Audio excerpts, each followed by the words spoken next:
أهلا وسهلا. تعالوا مع بعض نتكلم عن أهم ما يحدث في أسواق الأسهم الأمريكية، توقعاتنا ليها الفترة الجاية، إيه هي أهم الملفات الموجودة معانا في الوقت الحالي، لأن عندنا ملفات كتير جدا موجودة في الأسواق. ونبدأها طبعا باللي حصل الأسبوع الماضي من جانب دونالد ترامب الرئيس الأمريكي. الرئيس الأمريكي قرر إن هو يفرض 100% أو يزيل التعريفات الجمركية بنسبة 100% على الصين بداية من شهر نوفمبر القادم إذا لم يتم التوصل لاتفاق قبلها. ومبرره في ده ان الصين بتفرض بعض القيود على صادرات المعادن الارضيه النادره الى الولايات المتحده الامريكيه، وخاصه المتعلقه بالدفاع. وبالتالي تعود حرب التعريفات الجمركيه الى الاسواق من جديد، والمره دي حرب التعريفات عادت بشكل قوي جدا، لان هي عادت في وقت حرج جدا بالنسبه لاسواق الاسهم الامريكيه. وكلنا شفنا رد فعل اسواق الاسهم الامريكيه وايضا رد فعل العملات الرقميه. لكن احنا النهارده خلينا نركز اكتر على اسواق الاسهم الامريكيه. ببساطه دونالد ترامب بيهدد بتعريفات جديده، بيهدد بالغاء اللقاء المرتقب بينه وبين الرئيس الصيني في نهاية الشهر الحالي، وبالتالي الأسواق هبطت بشكل كبير جدا. معظم المؤشرات الرئيسية شفناها تراجعت في وقت ملفت، لأن احنا في الوقت الحالي عندنا نوعا ما الكثير من التصريحات اللي بتتكلم والكثير من حالات القلق حول فقاعة بالنسبة لأسعار الأسهم الأمريكية، والحديث هنا عن أسعار الأسهم التكنولوجية. وده اللي خلى أسواق الأسهم حساسة بشكل كبير جدا لتصريحات ترامب الأخيرة، وكان واحد من العوامل اللي ساهمت في إن احنا نشوف عمليات هبوط قوية.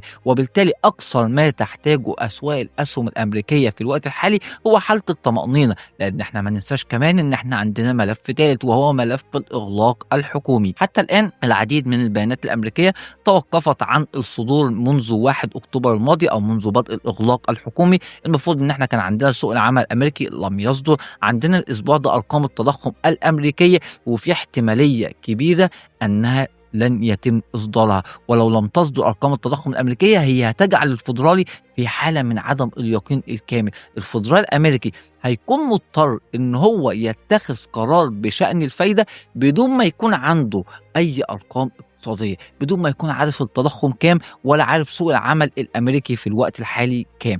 فبالتالي هيكون اجتماع صعب جدا للفيدرالي الامريكي لو لم تصدر على الاقل ارقام التضخم. طب لو صدرت ارقام التضخم هيكون عندنا سيناريوهين: سيناريو التراجع في التضخم اقل من مستويات 2.9%، واللي هيكون داعم جدا لاسواق المال، لان في الوقت ده هترتفع التوقعات بشكل كبير ان الفيدرالي الامريكي يقوم بخفض الفائده بالفعل في اكتوبر وفي ديسمبر القادم. وبالتالي يكون عندنا عمليتين متوقعتين من خفض الفائده خلال المتبقي من عام 2025، وده في النهايه هياتي في صالح اسواق الاسهم الامريكيه. لان احنا لو عملنا او لو ركزنا في الوقت الحالي على المشاكل، فاحنا عارفين ان مشكله التعريفات الجمركيه بين الولايات المتحده الامريكيه والصين هتنتهي في النهايه، وان هم لازم يصلوا لاتفاق، لان في النهايه الدولتين ما يقدرش يحاربوا بعض تجاريا، او ما يقدرش ان هم يستمروا لفتره مطوله من الحرب التجاريه. فبالتالي هيكون الاثنين مضطرين ان هم في النهايه يتوصلوا لاتفاق، وبالتالي لن يتم تطبيق 100% اللي تحدثوا عنها. هيكون في تعريفات جمركيه لكن مش بهذا الشكل. دونالد ترامب بيضغط على الصين عشان المعادن النادره اللي تعتبر واحده من اهم اساسيات التكنولوجيا في الوقت الحالي، ودي واحده من اهم الاسلحه اللي دايما بتستخدمها الصين اثناء حربها التجاريه مع الولايات المتحده الامريكيه. فبالتالي دونالد ترامب عاوز ينتهي من ازمه المعادن النادره اللي كل شويه بتطلع على الساحه، لان هي تعتبر اداه قويه جدا بالنسبه للصين. ففي النهايه هيكون في اتفاق بين الولايات المتحده الامريكيه والصين لو ارقام التضخم جيده، فبالتالي هيكون في توقع بعمليات خفض الفائده او عمليتين خفض الفائده، وهيكون كمان نوعا ما حاله من الطمانينه بتسود الاسواق، خاصه مع بدء النتائج الربع الثالث بالنسبه او نتائج الارباح بالنسبه للربع الثالث، واللي نوعا ما حتى الان بيتوقع او التوقعات بتشير الى ان هيكون عندنا موسم نتائج ارباح قوي. كل ده او نقدر نقول ان دي التوليفه اللي قد تساعد اسواق الاسهم الامريكيه على العوده للارتفاعات. ايه بقى السيناريو الثاني؟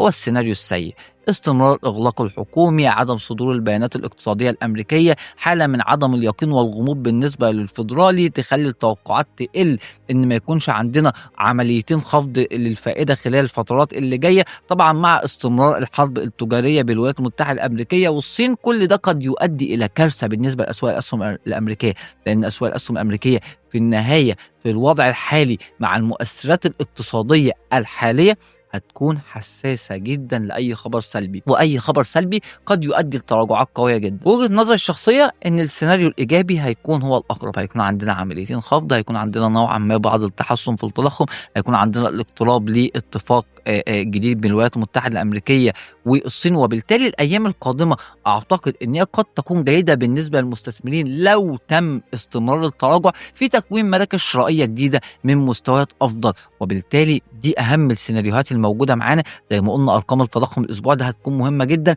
نتائج أرباح الشركات وخاصةً نتائج البنوك اللي هتصدر الأسبوع ده هتكون مهمة جدًا، وهنحاول إن إحنا نتابعها مع بعض بشكل مفصل. وطبعًا لو في سهم معين حابين إن إحنا نتكلم عنه بالتفصيل تقدروا تسيبوه لنا في الكومنتات. والسلام عليكم ورحمة الله وبركاته.